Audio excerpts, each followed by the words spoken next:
Welcome back to another episode of Kicked, your bi-weekly journey through the wacky, wild, and wonderful world of gaming on Kickstarter. I'm your host, Amy Elise Breiter. We've got 4 new games to talk about this week, so without any further ado, let's get started. Our first game this week is the musical puzzle game Chime Sharp. The original Chime game released on PlayStation Network, Xbox Live, and the PC a couple of years back, but the developer has decided to come back to this game and re-release it as an updated and expanded version called Chime Sharp. It's kind of a game of musical Tetris, as you're given a set number of blocks that you will piece together as the music goes on to create chords that will build into the song. As soon as the song is over, the game ends, so you have a limited amount of time to rack up the highest score you can. It's a simple game to learn, but it's going to be a difficult one to master.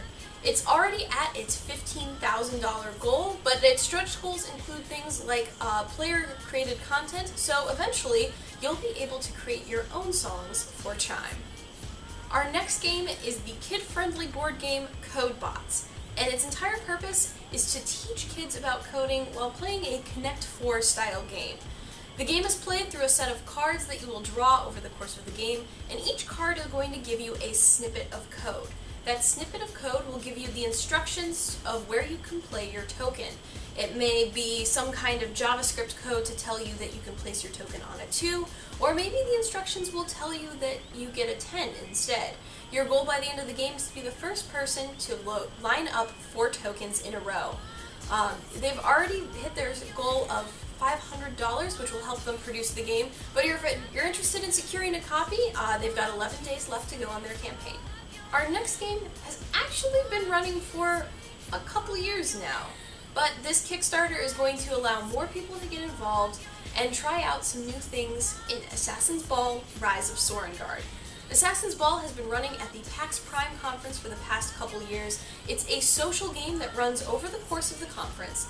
Each player joins one of the several factions involved, and you're going to be hunting intel and assassinating your opponents throughout the course of the game.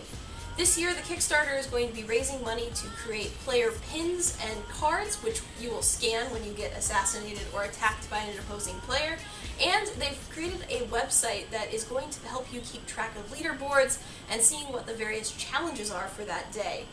They've already hit their $600 goal, but if you're interested in participating in this year's Assassin's Ball, you might want to get in before the 11 days are up on this campaign. Our final game is a cooperative storytelling game called Downfall. Over the course of Downfall, you and your fellow players will be creating a world of maybe fantasy, maybe sci-fi, maybe post-apocalyptic. But whatever you're going to be building, you're building around a single fatal flaw. And whatever that flaw is, it will be that world's downfall. As one of the 3 players of this game, you will take one of the roles as the hero, the villain, or the bystander, who all have a role to play in the fall of this world. As the game goes on, you will rotate between the roles, so no one person contains one role. It's kind of an interesting concept, and it's a very flexible style of game. But basically, you as the hero are trying to save the world. As the villain, you're trying to destroy it, and as the bystander, you just want things to stay the same. But because of that world's flaw, this world will end. It may be bittersweet, or it may be simply tragic.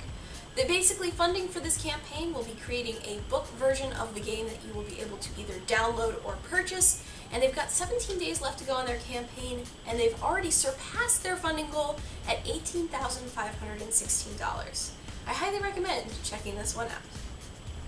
Well, those are all the games I have to talk about this week, but if you liked one of them, I'd love to hear your comments below about what games you liked, or what types of games you'd like to see in the future.